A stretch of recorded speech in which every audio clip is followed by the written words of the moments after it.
act like a Nazi. May as well wear it. You're ready to serve, and my dad is. We good? Is it 7?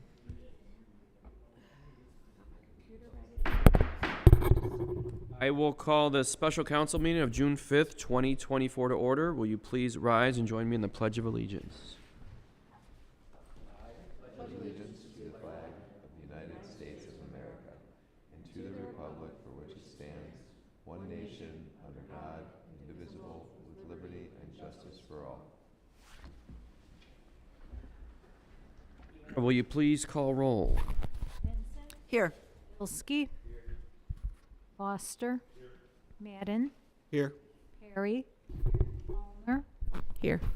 Silver. Here.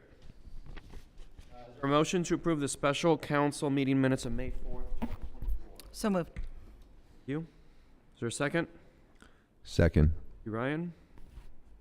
Questions or comments? I know some changes, a couple small changes were made. I think they were sent out earlier. Any questions or comments, though? It's a long one. Yeah. All right, Anna, will you please call roll? Vincent. Yes. Bilski. Yes. Foster. Yes. Madden. Yes. Perry. Yes. Allner. Yes.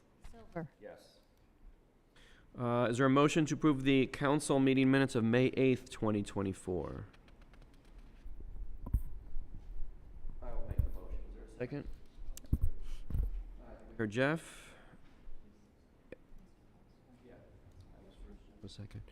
Any questions or comments on the May 8th minutes? All right, Anna, please call roll.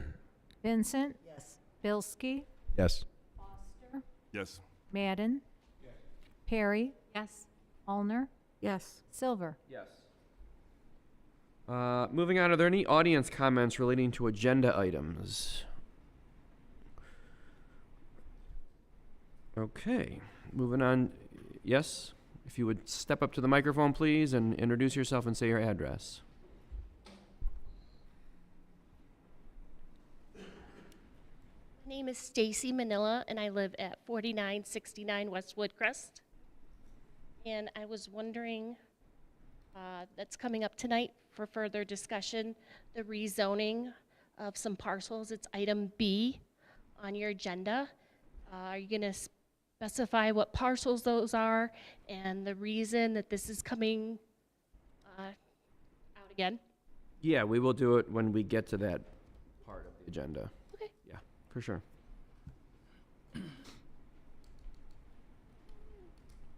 Any other questions or comments, I should say, audience comments?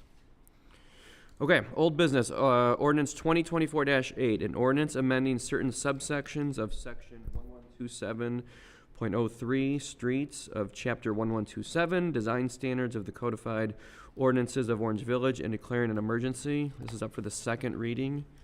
Are there any questions, comments on this? Thank you. It has been recommended by Planning and Zoning. They did approve recommendation of this. All right, if none, we will vote on that one at the next meeting, on the third reading. Moving on to new business, ordinance 2024-9, an ordinance agreeing to adjust the boundaries between Orange Village and the city of Beechwood pursuant to Ohio Revised Code section 709.37 and zoning the new territory. This is on for a first reading. Mayor, do you want to? Do we have to refer that to planning commission? No, and I need to take out that last phrase because we are not zoning. So I can explain what this is and where it's coming from. Over the last 20 years, we've been talking with Beechwood in regards to the location of our boundary between Beechwood and Orange Village along Orange Place. The Ohio Department of Transportation, when they built I-271, in their infinite wisdom, decided to put the boundary 50 feet or 60 feet into, from the right-of-way into towards Beechwood. So essentially, the parking lots on the west side of Orange Place are in Orange Village, and the buildings and if you will, income property are in Beechwood. As a result, the road is entirely in Orange Village, and therefore we have complete responsibility for its maintenance and repair over time. And quite honestly, we're going to be undertaking a repair program for the concrete on Orange Place later this summer. What this ordinance will do is relocate the boundary to the center line of Orange Place, as it should be and where it is and where we are bounded by other communities, Solon, Woodmere, and so forth, and therefore share the responsibility for the maintenance of the road and the costs are associated with it. Beechwood has been a great partner over the years and willing to pay their share of the costs that we've incurred as a result of the repairs because they are the beneficiaries of it.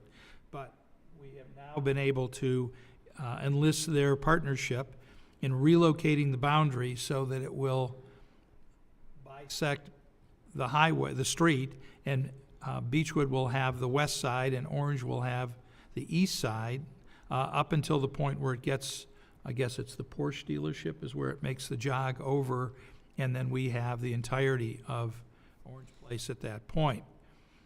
Beechwood has already passed their ordinance to relocate the boundary. We've created the legal description that's included with this as an attachment, and now we're looking, we actually approved it 3 years ago? Over 3 years ago, in an attempt to encourage Beechwood to make the move. They now have made the move. There was a slight change in the legal description and the map, so that's why it's coming back here for legislating. Once this passes, what's the timing of it? Is it? Well, there's another step to the process. It has to go to the county council for approval before it can be ratified. And once the county council ratifies it, then the map can be officially changed. The boundary will be as we've described it. Should we suspend the rules on this and vote tonight? Let's do it next week. Let me correct the Okay. caption. Okay.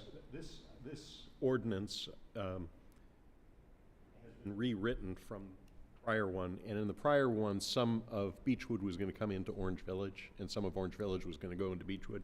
This is caused that, the line has been redrawn, and I just missed, in the caption that we're not zoning any territory. So Okay. if we fix that, we'll pass it next week. Okay. if you want. Okay. I think it makes sense to do it that way. Any questions or comments on this? It's really been 20 years that this has been. I've been talking about it with the two previous mayors of Beechwood. Yeah. Kathy had talked with the two previous mayors, but nobody wanted to pay attention to it. Yeah. So we finally got their attention, we're able to resolve it with the current mayor. Well, good. Any questions or comments? Moving on, ordinance 2024-10, an ordinance rezoning certain parcels of land from the U1 zoning district to the S1 zoning district, amending the village zoning map, submitting the proposed zoning changes to the voters of Orange Village, and declaring an emergency. This is on for first reading, and it will be referred to the Planning and Zoning Commission. So this is related to the New Song Church property on Lander Road that we had some long discussions about last month. Steve, can I ask you to kind of walk us through what's going on here? Sure. After the request for variance was defeated by a vote that didn't garner 4 affirmative votes, we received correspondence from counsel for the property owner, and subsequently a lawsuit was filed. The allegations of the lawsuit, I believe, there are many of them which are not accurate. There's an allegation of a ethical violation by members of council. I don't agree that that's true, but it would be a messy piece of litigation. And the village's determination is to not fight the fight in court, but let the people who have differing policy views on the rezoning have their voice by referring this to the voters. And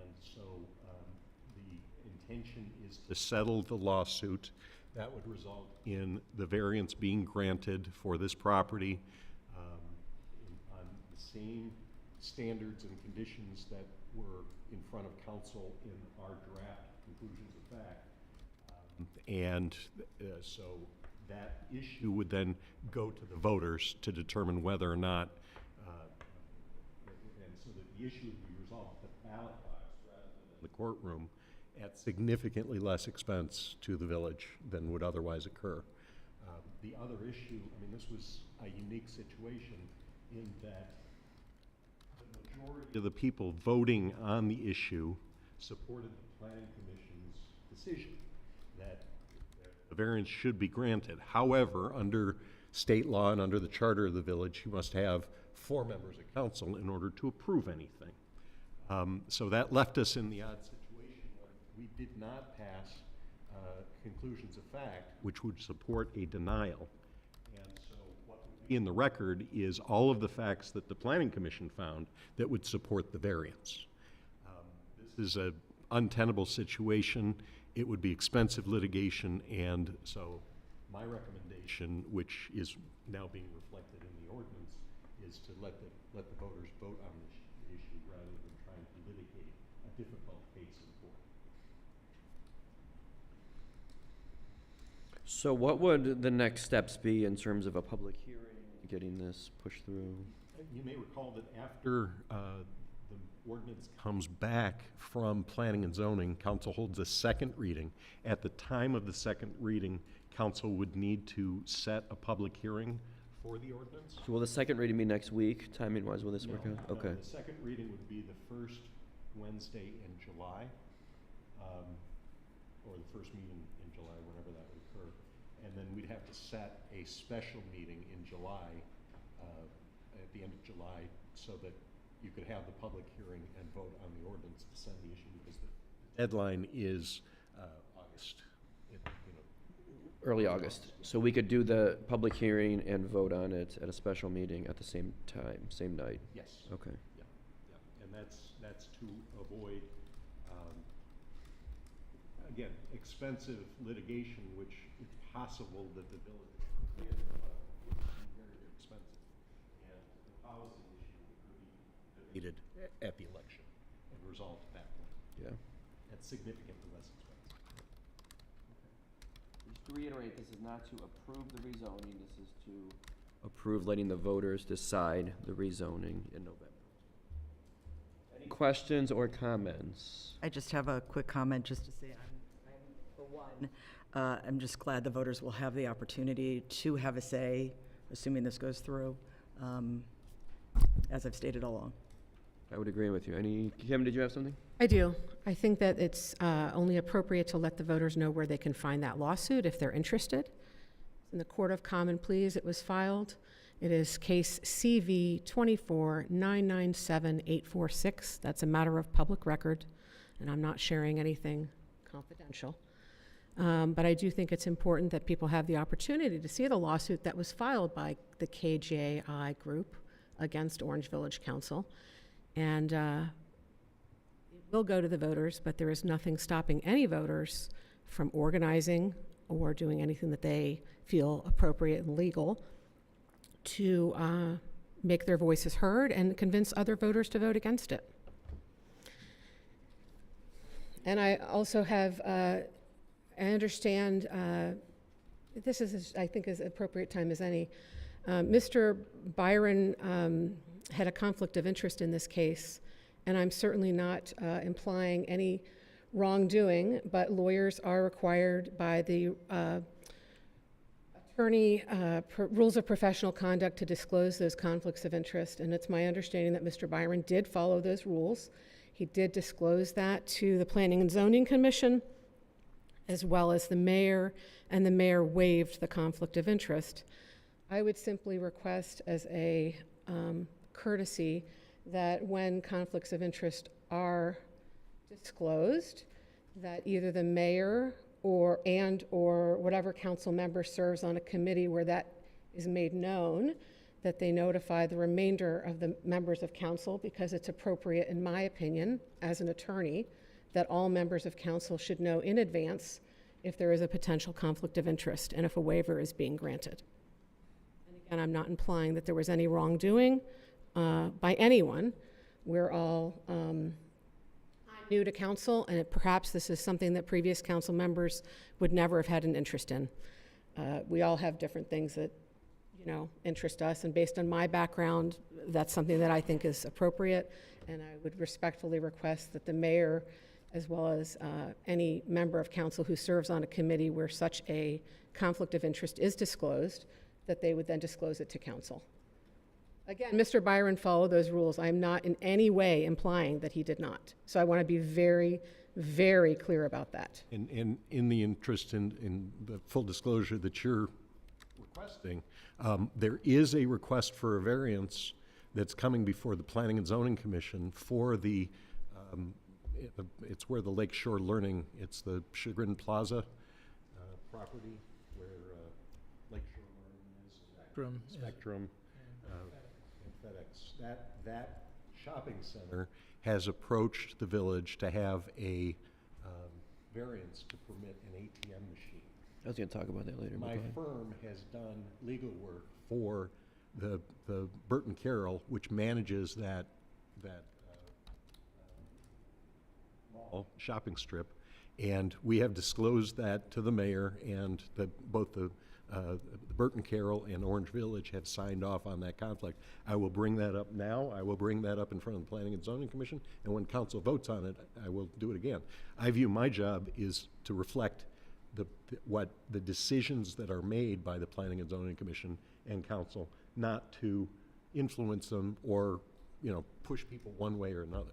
I appreciate those comments, Mr. Byron. And again, to reiterate, I am not implying that you did anything inappropriate, or that Mr. Mayor or that any member of council did anything inappropriate. I think this is something that many members of council previously maybe would have had no interest in. Just, it's my background that it's something that I would notice and be interested in. And I think as a newer member of council, and as we all learn how to work together and things that, we all have a background and knowledge about, I know, and I certainly don't mean to offend anybody, I know Mr. Bilski and Mr. Madden have a lot of knowledge about finances, so I would expect if there were a finance issue, they might notice something that I wouldn't notice. So to me, it's just a matter of being very transparent to all members of council. Yeah, and I actually share your view of transparency. I try to bring these things to the public's attention when I see them. Any other comments or questions? Moving on, ordinance 2024-11, an ordinance authorizing the mayor to enter into a development agreement with Omni Property Companies LLC to develop a portion of land for a senior residential, recreational, and shopping complex. This is up for first reading. Mayor Klein, did you want to comment? Sure. Happy to do so. A requirement of the project is a development agreement which establishes the parameters for the project that will be developed. It sets the expectations for both parties, both the village and and Omni Development, who is undertaking the project, so that as the project is produced, it meets the requirements and concerns and conditions that we feel are appropriate for it, beyond those of the zoning code, beyond those of planning and zoning and architectural review board. These are a variety of different standards that go to how things will be done, requirements for things like an HOA agreement for the senior single-family housing development, other things that are baked into this development agreement. We'll be discussing it, and then once it has been determined that it meets all of our concerns, I am then able, through the power of the council, to sign that agreement on behalf of the village. Okay. Any questions or comments? Moving on, ordinance 2024-12, an ordinance authorizing the mayor to enter into agreement with the Northeast Ohio Regional Sewer District and declaring an emergency. This is on for first reading. I'll let you handle this one again. This is a agreement that we have annually with the with NeoSurd, with the Northeast Ohio Regional Sewer District, that brings money to the community to enable us to do certain projects. In your tax bills or your utility bills from the sewer district, where those of you who pay them,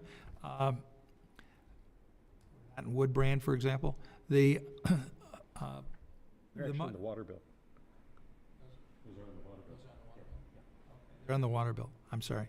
In any event, the NeoSurd gets money in from the taxpayers and then redistributes it back to the villages and communities that they serve in the forms of grants and other refunds that enable the village to be able to conduct projects within the community, such things as catch basin cleaning and storm sewer repairs and other things like that. So we put together an annual budget that includes some of these funds, and they return the funds to us. I have to sign the agreement to be able to take those funds from the sewer district. Very good. Any questions or comments? Is this something that's needed right away, or do we have time on this? There's time. It's a reimbursement Yeah, it's a grant? reimbursement. We'll be, Bob, do you want to talk about it? Yeah, we have to submit to regional. We've already been authorized for that expense. They review what we submit to them, approve it, and then it follows up with the legislation based on what the monetary value we requested. This year it's $11,300 and change for catch basin cleaning. Past programs that I can think of, the most recent that you folks would know about are the 2 culvert projects on Miles Road, where we received significant amount of dollars there. So this is part of the administrative legislation that we need to follow the policy to get reimbursed for what we've requested.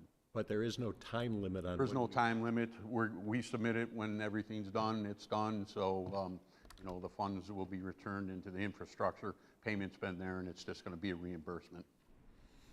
Do you want us to suspend the rules, or should we just do the normal 3 readings? I think we can do the normal 3 readings. Okay, that's fine. Any other questions or comments?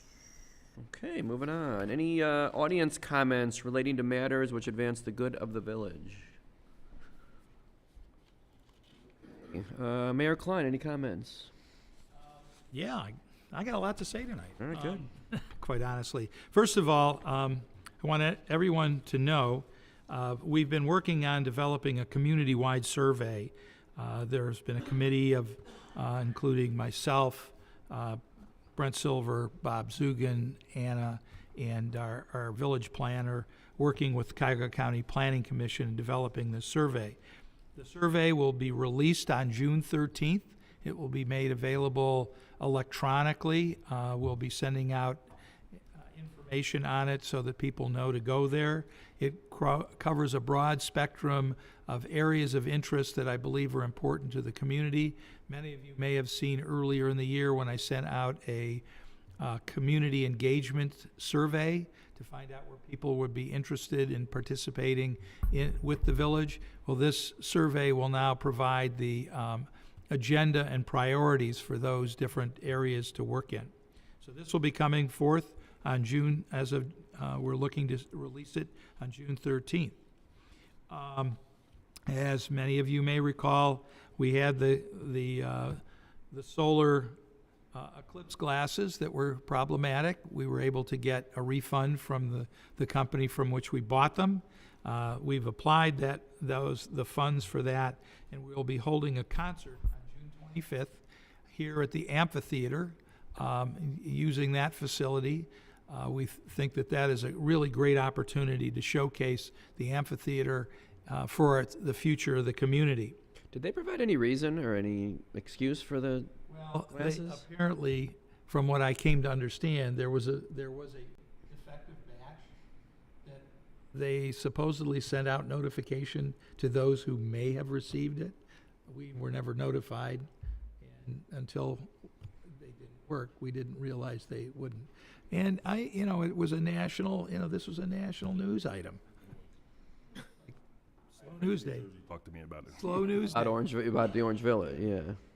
I want to report that we've sold our bucket truck that I was authorized to dispose of at the last council meeting. It's been sold to the Village of Moreland Hills, and we've now acquired our new bucket truck. Looking into, I'm going to start with this.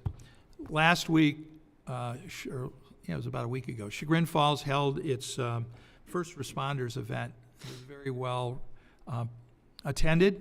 Orange Village was well represented at that event and introduced all of our officers who were in attendance. I think we were the most populous group of police officers at the event. And at that event, they recognized and honored our Sergeant Mike Doublejack, who you may all recall, who was injured in the line of duty severely a number of years ago, fairly recently, and survived his injuries and is back on the job and performing exceptionally for the village.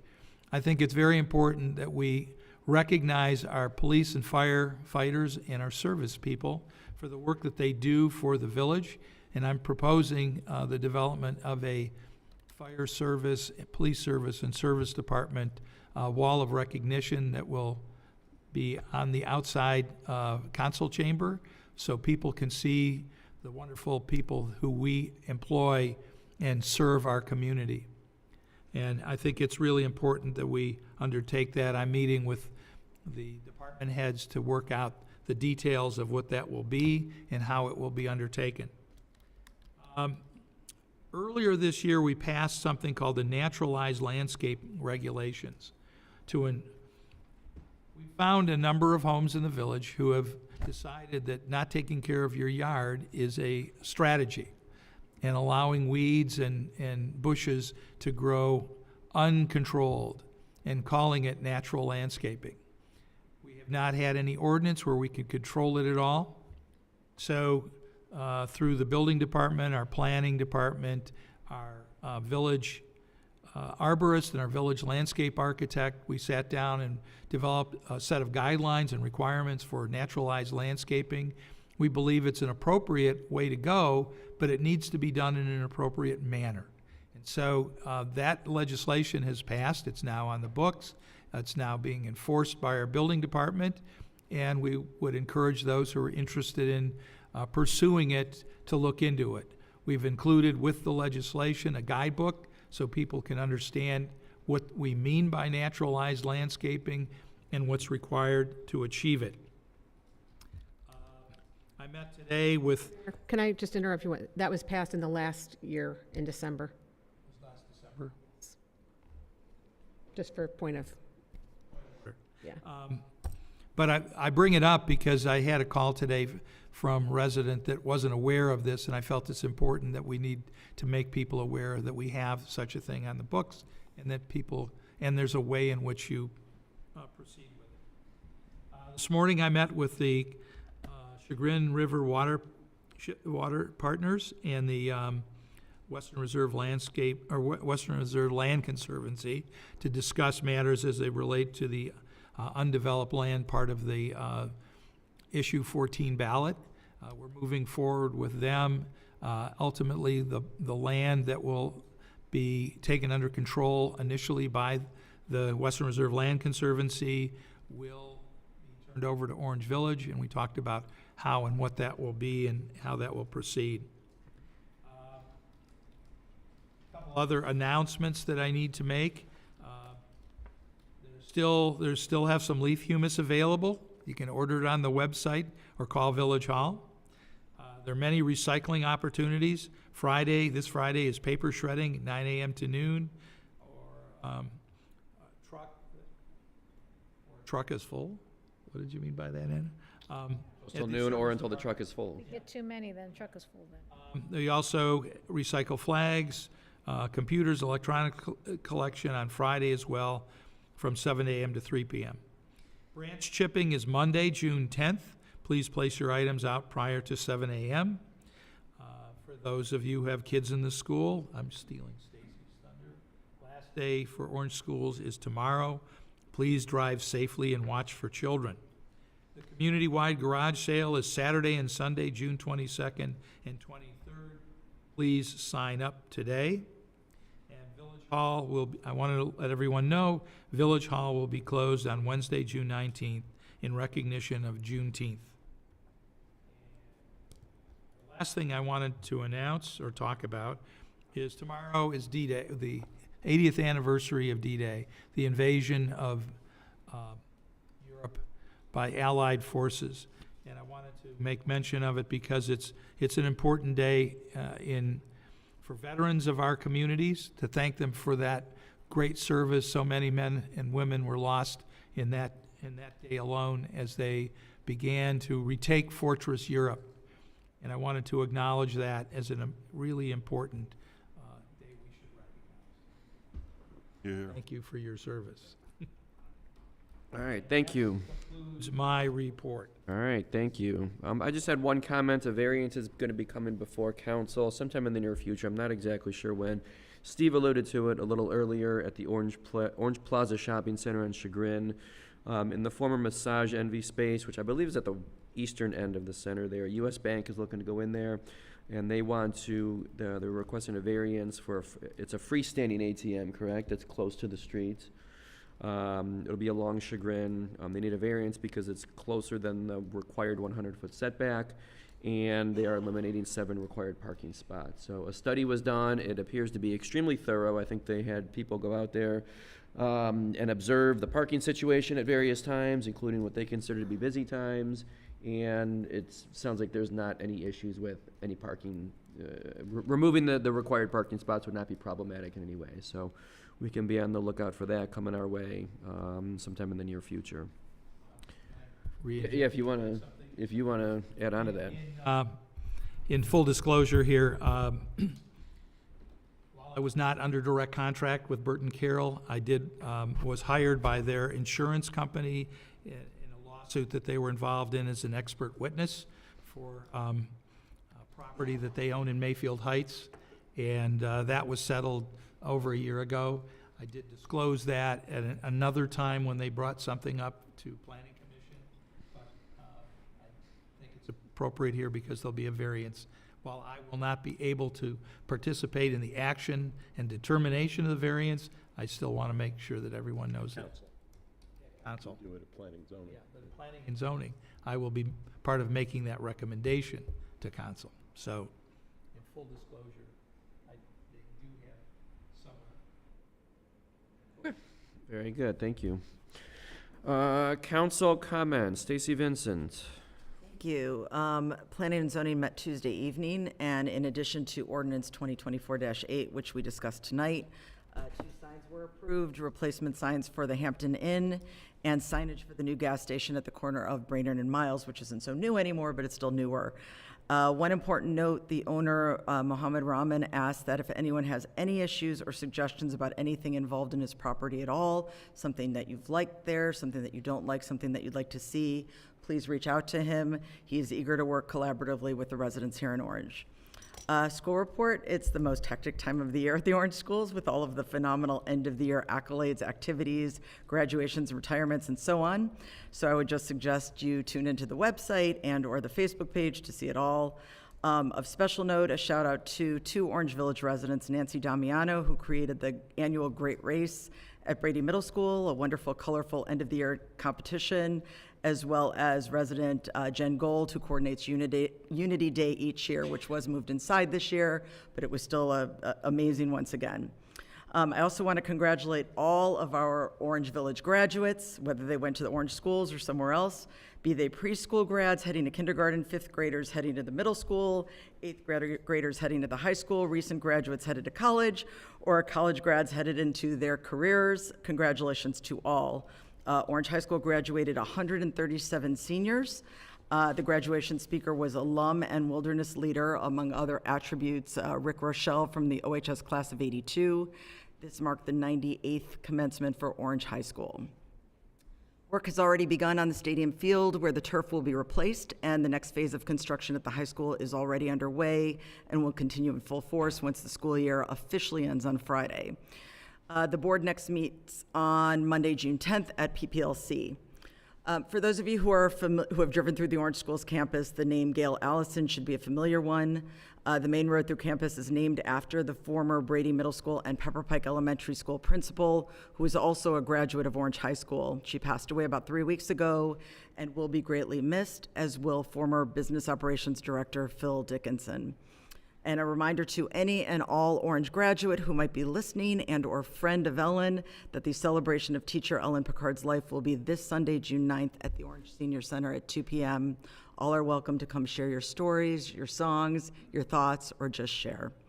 On a happier note, we began our new Spotlight on Orange residents, which we are calling A Slice of Orange. This first column features resident Alex Toporowski in his own words. And that's how we're doing the column. It's in your own words. We'll give you some questions just to fill it out. If you have someone you'd like to see featured, or if you would like to be featured, please reach out to me at vincents@orangevillage.com. The Kiwanis sale, we'll keep reminding, is coming up in July. These flyers are available if anybody has any stuff to drop off.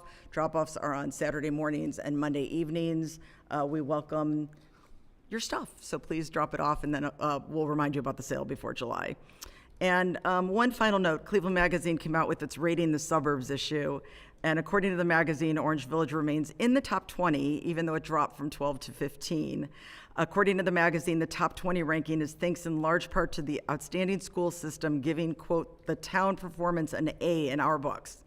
Well, I might just be a little bit biased, but not only do I give our schools and town an A+, but with our beautiful park, our amazing entities like Pinecrest and our trails, our incredible buildings and grounds, teams, staff, and first responders, and our awesome residents, Orange Village will always remain number one in my book. Thank you. I can't add much more, but I will just say everybody have a wonderful summer. For those who have kids who are going to be hanging out for another couple of months, good luck with the childcare. Jeff Foster. I just want to second comments made about D-Day. As a veteran myself, and there's some here, it's more than just Normandy. It's about democracy and protecting democracy across the world. So America makes a lot of big stands about democracy, and I think we should continue to do so. I also second Councilman Molnar's comments about full disclosure. Makes everybody more comfortable and more aware. And besides that, All right, thank you. Phil Madden. Don't think I have anything else to add. The only thing I want to add is there is a grassroots campaign just beginning to potentially add a local farmers market to our area. It's very preliminary, and we need champions to make this happen, to help organize and create standards and rules and work with administration on how, when, where, and all the details necessary. So if you or anybody you know is interested, please contact me on my cell phone, and I will contact you with the group that's This is one of these like once a week things or like a permanent thing? It's very preliminary. At best, we will roll something out for our party in the park, but that's kind of ambitious. So, but depends. There's a lot of interest and a lot of helpers, and we could make that happen. Okay. Anything else? Thank you. Kim Ulner. Thank you. As Stacy said, the Kiwanis sale is coming up in July. If you're not having your own garage sale in June, or if you have things that don't sell, Kiwanis could use them. But actually, Kiwanis could also use volunteers and have people join Kiwanis. It's a fabulous organization and really does a lot of really outstanding support in our community. In addition to naming 6 seniors, which are, I think they're called Kiwanis Senior of the Month, if I'm getting it correct. I think I am. They also awarded college scholarships to 12 seniors this year, which is just amazing. And do a lot of funding of different clubs. So many children, whether they win a scholarship or not, really have the benefits of the Kiwanis members' work and money. And it would be really a wonderful thing if you, or if you have high school children who can help with the sale, that would be much, much appreciated. We definitely need volunteers, and anyone who's interested in joining Kiwanis, we welcome new members. It's a great organization. I cannot speak highly enough of it. And the final thing is about the Cuyahoga County Council has before it, as some of you know, when we have something before, we have more than one reading. It gives everybody an opportunity to know what's going on. Last night was the first reading of a resolution for Cuyahoga County Council to divest from Israel. The wording on the resolution by many is seen as quite anti-Semitic, and that was the first reading last night. I've heard from numerous members of our village that they're quite upset about it. I just want to let everybody know that June 18th at 5 p.m. at 2079 East 9th Street on the 4th floor, that will be the second reading. And it would be amazing to have people be able to come and, share their thoughts. Just as people can come to our meetings and share your thoughts with our council, it's important that we share our thoughts with the Cuyahoga County Council regarding that resolution and other things that they do. And to that end, I would respectfully request that our council consider some type of an emergency resolution or something urging the county executive to not divest, and to the council to not pass this resolution that they have before it.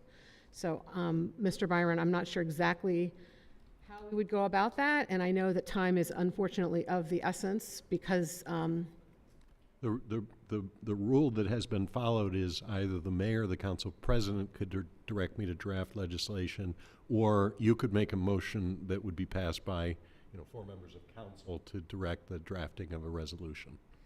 Okay, well, I would be happy to make that motion tonight, if anyone is willing to second it. That right now? Okay. Sorry, I didn't realize. Second. You want a second? Everybody. Ryan, you got it. All right. What is exactly it stating, please? To direct the law director to draft a resolution opposing the Cuyahoga County Council's divestment in Israel. Does anybody know if they're actually invested in Israel? Because we're limited. Yeah, there was some bonds. They have, I think I read it was 16 million, or 16 or 20 million, something like that. So they're within. And they're talking about divesting it and then also not obviously investing any in the future.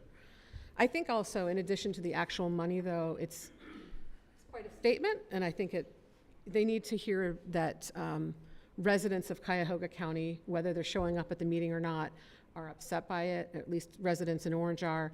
I know there's been large numbers who are for it who have gone to those meetings.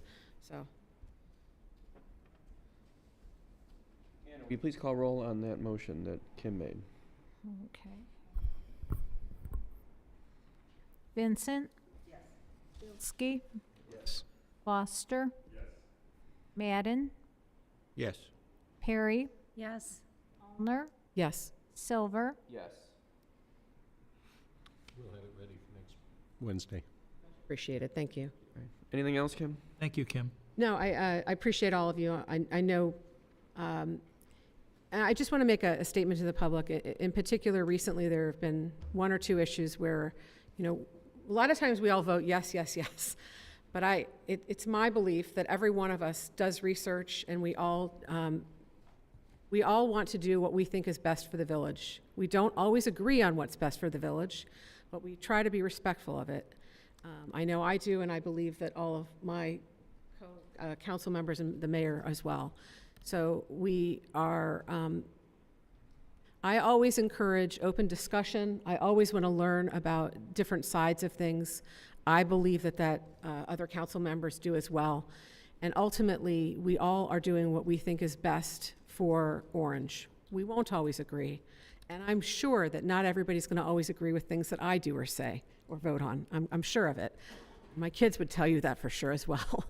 But we are all doing our best. And I will say that sometimes in social media, lately especially, I've seen some comments that were disturbing to me. I can honestly tell you, I do not believe that there is any malintent from anyone sitting up here. I think that all of us do the best that we can with the information that we have. And again, we're not always going to agree, but we will hopefully disagree in a respectful manner and move forward from discussions. I know there were some comments at the last meeting, and after which a number of people from the village contacted me, both in writing and verbally, to let me know that they wanted to make sure that I didn't get, quote, bullied into voting one way or another, and that was the word that was used by one particular resident. I want to assure everyone that I don't believe that any members of council or the mayor or Mr. Byron or anybody else has any intent to bully me or anyone else, and I don't feel bullied. And I want to make sure that we're all clear that I love our country, I love our democracy, and I love the fact that we can disagree and we can have vibrant discussions. But it doesn't mean that I'll continue voting the way I see fit. I always do research. That's just kind of the way I am. So I'm always open to hearing different sides of things. If you want to share things with me, I'm happy to hear them. However I vote, I'm always trying to vote the way I think that the residents want me to vote. So I'll just leave it at that. Thank you. Thank you. I think that's it. I will make a motion to adjourn to executive session for the purpose of discussing the purchase of real property for public purposes, for the purpose of discussing pending or imminent litigation. Is there a second? Thank you, Jeff. Anna, will you please call roll on the motion to adjourn? Bilski? Yes. Foster? Madden? Perry? Yes. Allner? Yes. Silver? Yes. I don't believe we'll be voting on anything once we